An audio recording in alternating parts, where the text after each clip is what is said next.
Veja o Filho de Deus,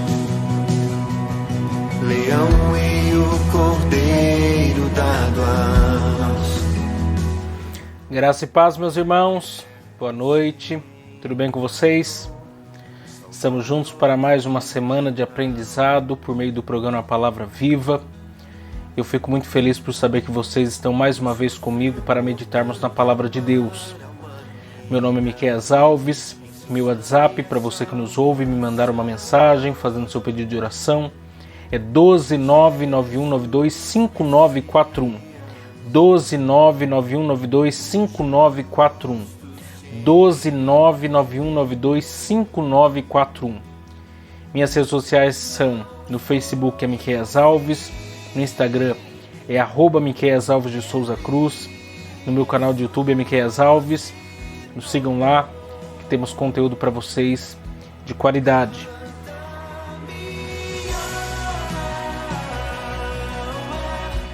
Senhor meu Deus, Pai amado e Deus eterno, obrigado por mais essa semana que o Senhor nos concede na condução do programa Palavra Viva. Fala conosco mais uma vez mediante a Tua Palavra. Abençoa as pessoas que irão ouvir esse programa de rádio, que o Senhor possa fazer coisas grandiosas por nós, em nome de Jesus. Amém.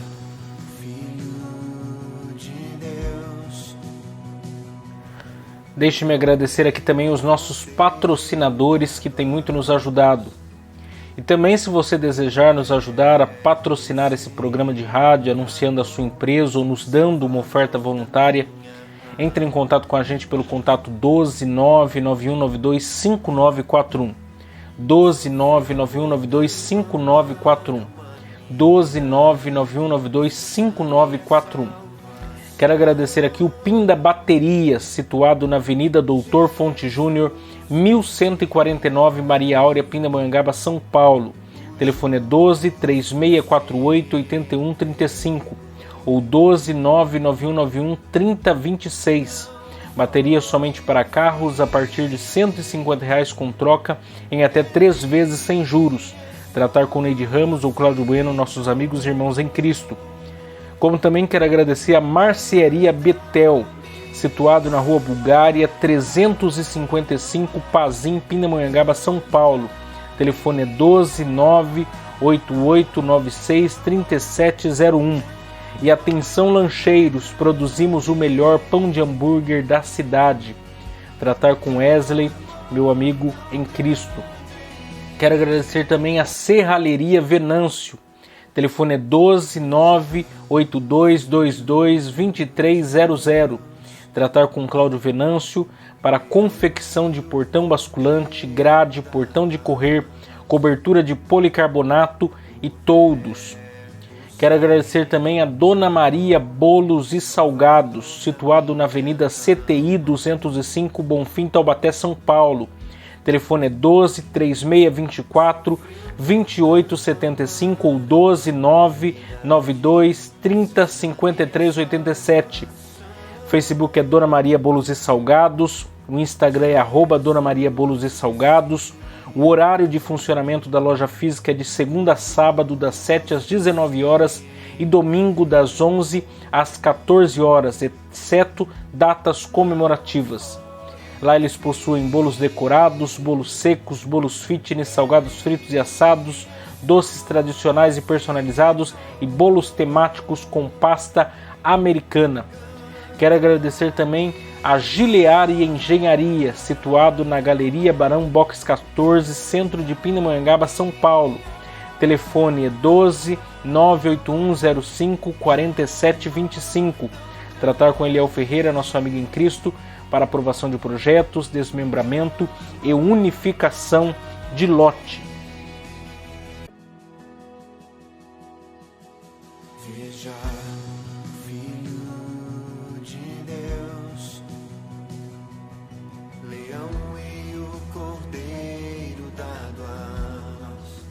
Hoje eu quero meditar com vocês na terceira parte da mensagem que tem por título A Igreja de Éfeso e a Perda do Primeiro Amor. A Igreja de Éfeso e a Perda do Primeiro Amor. Na quinta-feira eu havia dado início a essa mensagem, na sexta-feira dei continuidade e hoje irei fazer a conclusão. Para isso eu quero ler com vocês o texto base dessa exposição, para que nós possamos recapitular algumas coisas. Então, vamos abrir as nossas Bíblias no texto de Apocalipse, capítulo de número 2 e o versículo de número 1 a 7, que diz assim: Escreve ao anjo da igreja que está em Éfeso, isto diz aquele que tem na sua destra as 7 estrelas e que anda no meio dos 7 castiçais de ouro. Eu sei as tuas obras e o teu trabalho e a tua paciência, e que não podes sofrer os maus, e puseste à prova os que dizem ser apóstolos e não são, e tu os achaste mentirosos, e sofreste e tens paciência, e trabalhaste pelo meu nome e não te cansaste. Tenho, porém, contra ti que deixaste o teu primeiro amor. Lembra-te, pois, de onde caíste e arrepende-te, e pratica as primeiras obras, quando não, brevemente a ti virei e tirarei do seu lugar o teu castiçal, se não te arrependeres. Tens, porém, isto, que aborreste as obras dos nicolaítas, as quais eu também aborreço. Quem tem ouvidos, ouça o que o Espírito diz às igrejas. Ao que vencer, dar-lhe-ei a comer da árvore da vida, que está no meio do paraíso de Deus. No primeiro ponto dessa mensagem, nós vimos o contexto da igreja de Éfeso. Vimos o que significa o anjo do Senhor, as 7 estrelas que estavam na destra de Jesus e os 7 castiçais de ouro. Os anjos eram e são os pastores das igrejas. As 7 estrelas eram os 7 pastores das 7 igrejas da Ásia Menor, e os 7 castiçais eram as 7 igrejas da Ásia Menor. Nisto aprendemos que Jesus tinha uma mensagem aos mensageiros da igreja, os pastores. Jesus os estava guardando em sua mão direita, e ainda que Jesus estava andando no meio de sua igreja e cuidando dela. No segundo ponto, nós vimos as obras, o trabalho e a paciência ou perseverança da igreja de Éfeso. Jesus havia enfatizado 3 elogios à igreja de Éfeso, que são eles: as obras, termo esse que é abrangente. Jesus poderia estar falando de muitas coisas, mas creio que ele estava falando a palavra obras associada à palavra fé, porque fé sem obras é morta.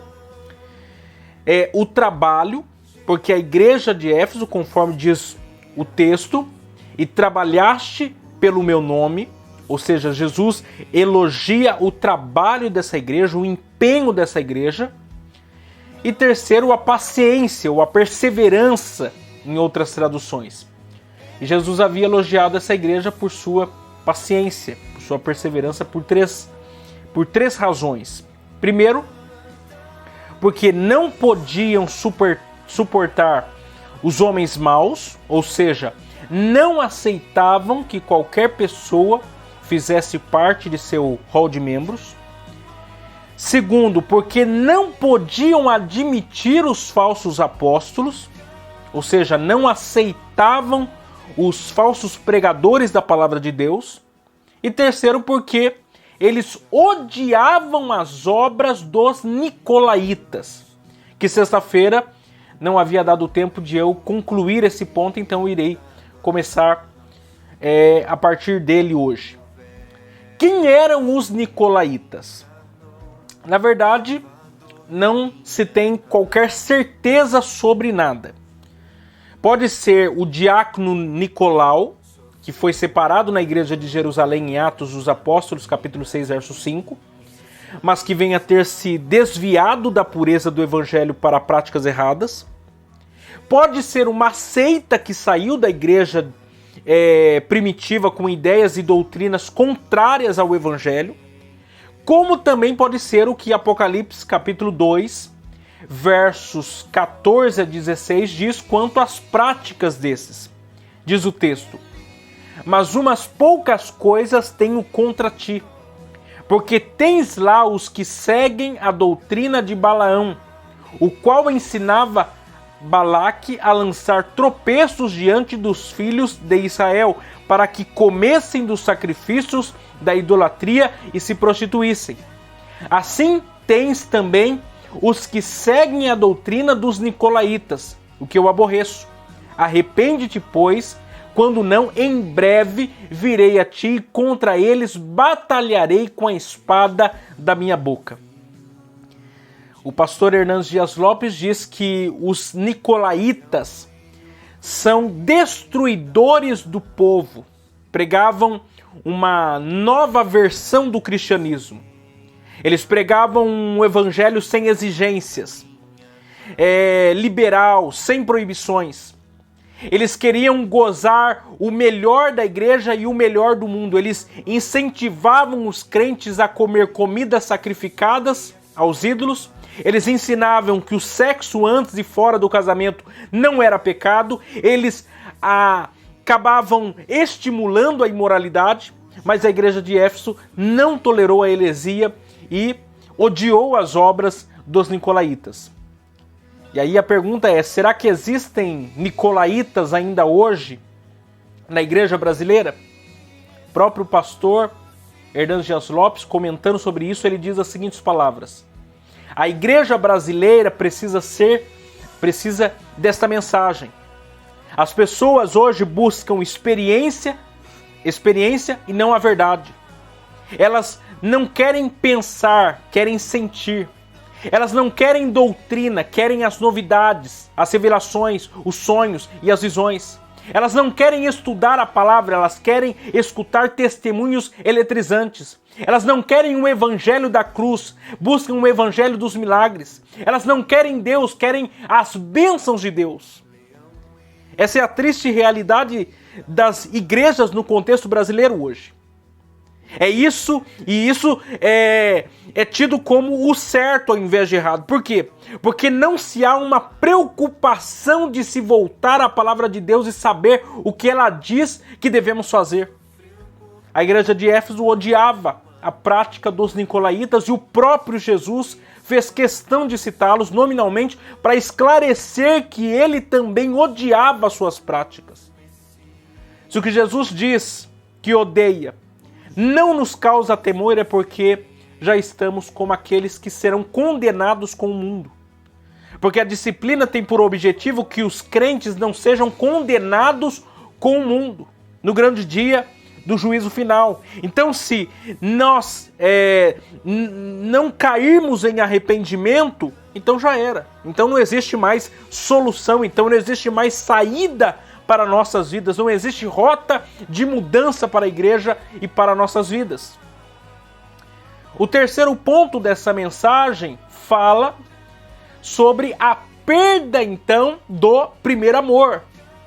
Porque nós vimos até agora o contexto da igreja de Éfeso, nós vimos as obras, o trabalho e a perseverança, a paciência da igreja de Éfeso, e agora então nós precisamos ver a perda do primeiro amor, que é o assunto central dessa mensagem, que é o assunto central daquilo que Jesus tinha a dizer à igreja de Éfeso.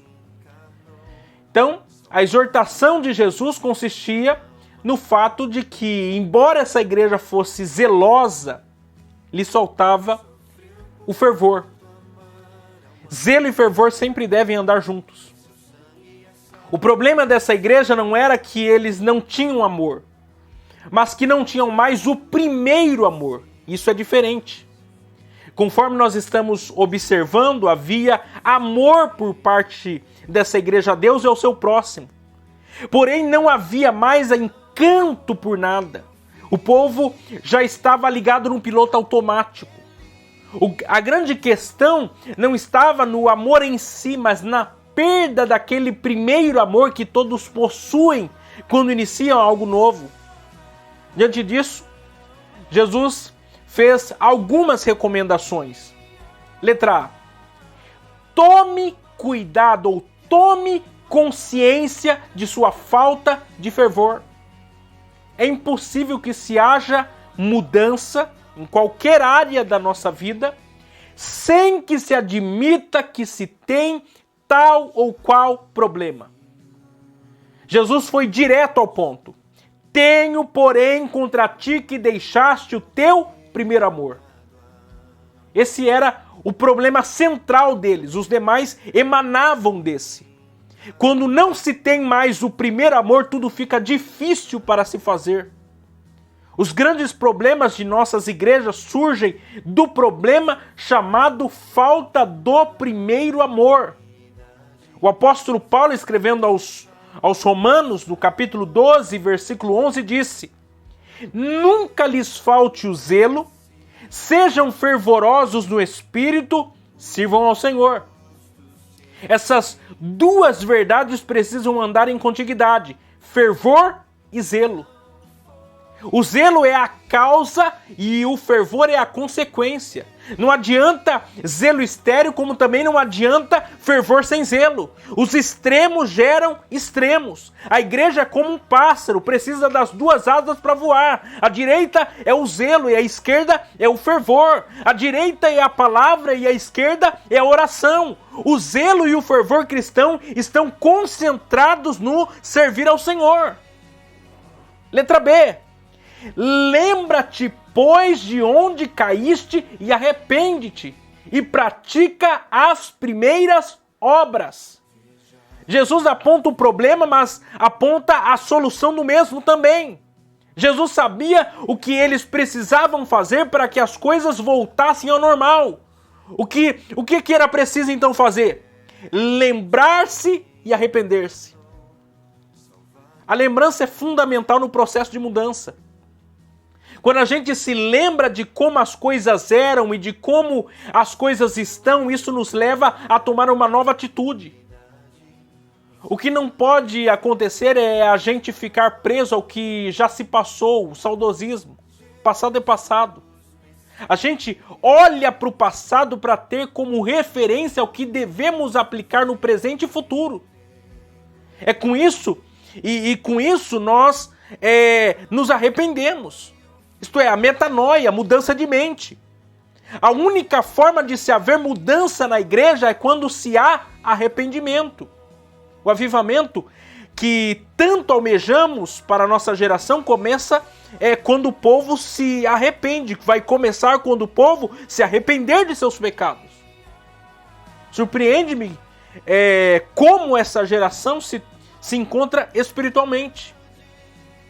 Porque nem numa pandemia mundial, com tantos mortos, com tantos desempregados e com tantos em leitos de UTI, ainda o povo está dormindo espiritualmente. Muitos não estão chorando por seus pecados. Muitos não estão preocupados em se aproximarem de Deus. Muitos ainda estão zombando de Deus e das coisas de Deus.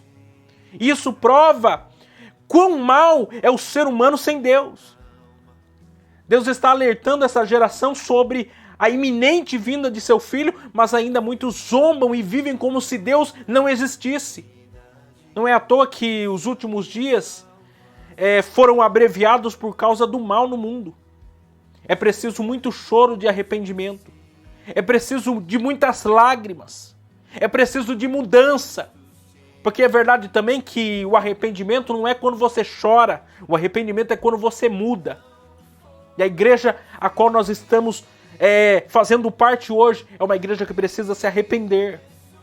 É uma igreja que precisa de mudanças. É uma igreja que precisa ter um encontro real e transformador com Cristo, em que teve aquele encontro para a salvação. Letra C. Mude, senão as consequências virão. Observe o que Jesus disse: quando não, brevemente a ti virei e tirarei do seu lugar o teu castiçal, se não te arrependeres. Castiçal, nós já vimos, é a própria igreja. A exortação de Jesus era a seguinte: se vocês não se arrependerem, a igreja de vocês será destruída. Ela irá deixar de existir. Sinceramente, isso é o que está precisando acontecer a muitas igrejas do nosso país. A pandemia já está dando um chacoalhão em muitas igrejas que estão como a igreja de Éfeso estava. Tem muita igreja que perdeu seu senso de propósito. Uma igreja que não tem que tem aparência de que vive, mas está morta. Como Jesus disse à igreja de Sardes. Muitas igrejas estão mortas porque as consequências de seus pecados bateram em suas portas e ninguém quer admitir. Sem o real arrependimento não existe escapatória. As consequências virão. As consequências vão bater as portas das igrejas. Último ponto dessa exposição. As promessas. Depois de tudo isso que Jesus falou, alertou, exortou, elogiou, ele trata agora da promessa, das promessas.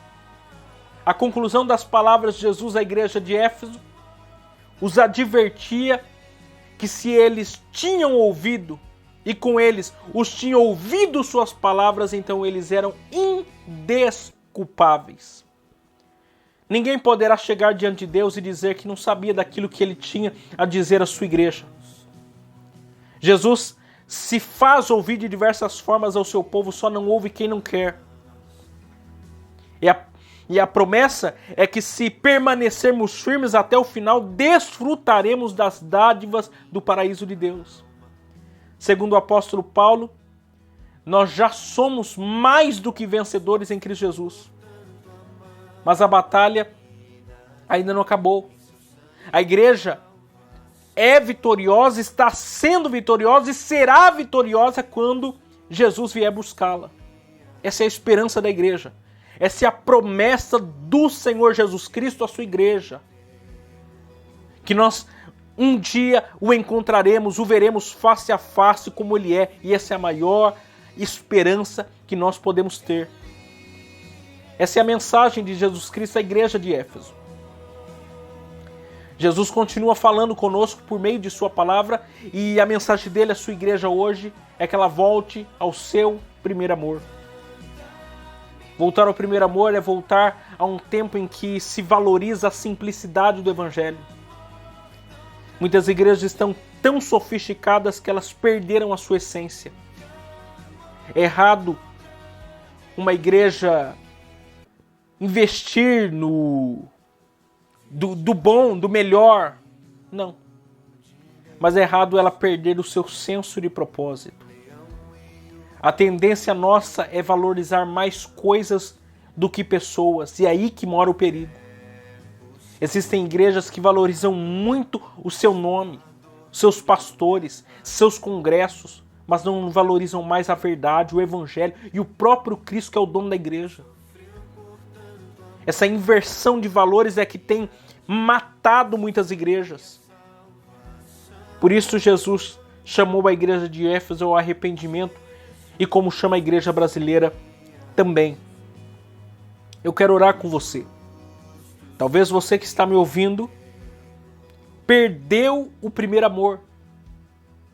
Talvez você pertence a uma igreja que em meio a essa pandemia o número de membros reduziu, porque muitos ficaram no meio do caminho, porque perderam o primeiro amor, perderam a essência. E esse é o momento de nós fazermos aquilo que Jesus instruiu a igreja de Éfeso. Lembra-te e arrepende-te. Lembra de onde você caiu e arrepende-te. E volta a praticar o que? As primeiras obras, as primeiras coisas, com a mesma alegria, com o mesmo entusiasmo. Esse tem que ser o nosso coração, a nossa mente. Senhor Deus, eu quero orar a Ti, ó Pai, por esse que está ouvindo esse programa de rádio. Talvez o coração petrificado, gelado, precisando ser aquecido pela pessoa do Espírito Santo, precisando de um novo encontro, de uma nova experiência, de reviver aquilo que um dia já viveu. Talvez ele enterrou o seu talento, não quer mais servir, não quer mais trabalhar, perdeu a alegria e o encanto. Senhor, aviva a Tua obra. Derrama sobre nós o Teu Espírito Santo, em nome de Jesus. Levanta uma igreja forte, uma igreja poderosa, para a honra e glória do Teu santo nome, em nome de Jesus. Amém. Meus irmãos, Deus abençoe vocês e até amanhã, se Deus assim permitir. permitir.